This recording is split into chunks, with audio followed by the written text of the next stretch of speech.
عايزه اكل اكله في حله واحده وتخلص في ربع ساعه. تفتكروا اعمل ايه؟ النهارده هنعمل المبكبكه بالخضار باسهل واجمل طريقه. عايزه اقول لك، بصي هقول لك على بديل اللحمه كده، مبكبكه يا نهار ابيض. شايفين يا جماعه الجمال؟ شايفين الحلاوه؟ خلصت معايا بجد في ربع ساعه، كله في حله واحده كده، في منتهى العظمه. هي الشكل اصلا بيتكلم عن نفسه، الطريقه سهله جدا جدا. ومش معنى ان احنا ما بناكلش فراخ ولا لحمه هنموت، لا خالص. انا هقول لك النهارده على حاجه بنفس فوائد اللحمه حرفيا. اول حاجه انا معايا طبق خضار مشكل بقى تحفه زي ما انتم شايفين كده اهوت.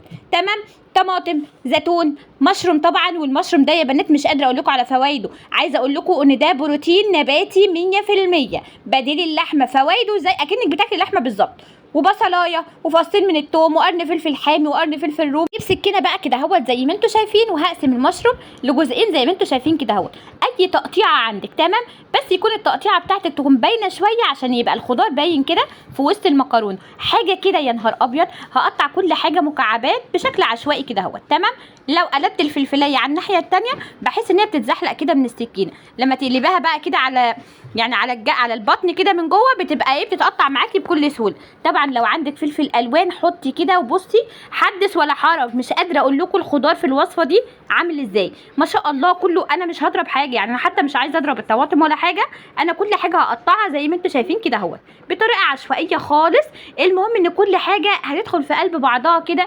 هتاكلي طبق مكرونه والله العظيم عمرك ما اكلتيه قبل كده.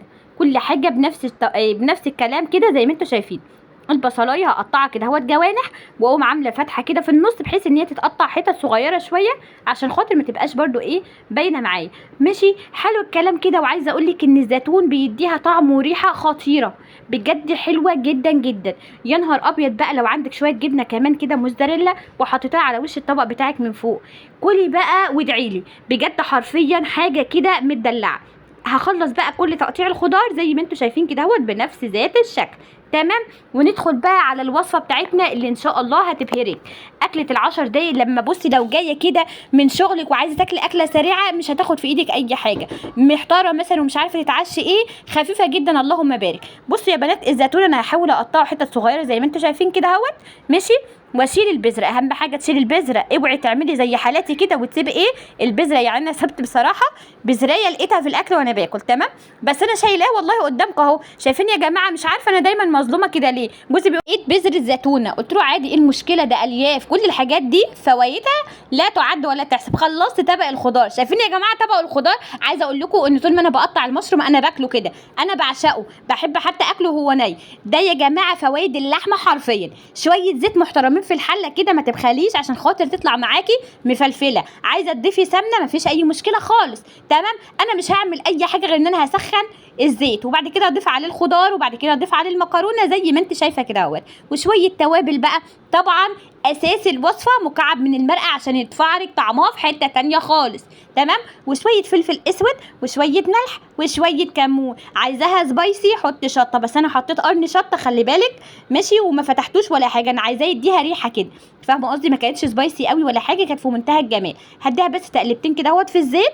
وبعد كده هجيب يعني بما يعادل نص كوبايه صلصه كده او كيس صلصه. تمام، انا ما برضاش احط طماطم، ما رضيتش ان انا احط طماطم هنا يعني مضروبه في الخلاط عشان ما تبقاش ايه يعني ما تاخدش لون جامد. انا عايزاها تاخد لون بسيط خالص كده. بجد كان طعمها حلو جدا. وبصراحه مش لسه هضرب في الخلاط يعني، هو معلقتين صلصه زي ما انتم شايفين كده اهوت. وهديها تقليبه كده اهوت. وهبدا ان انا اضيف ميه من الحنفيه عادي خالص. تمام، كله شغال معايا كده زي الفل.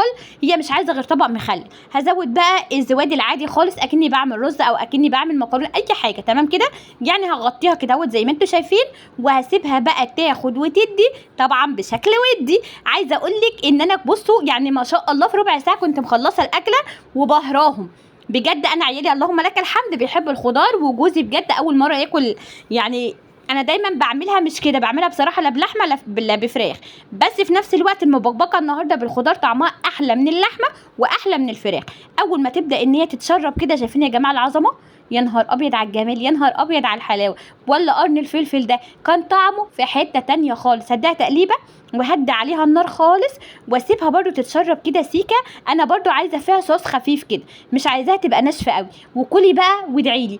الميكس كده في قلب بعضه. عايزه اقول لكم ان الناس النباتيه الوصفه دي حلوه جدا جدا، اللهم بارك. بصوا يا جماعه العظمه كده خلصت معايا خلاص.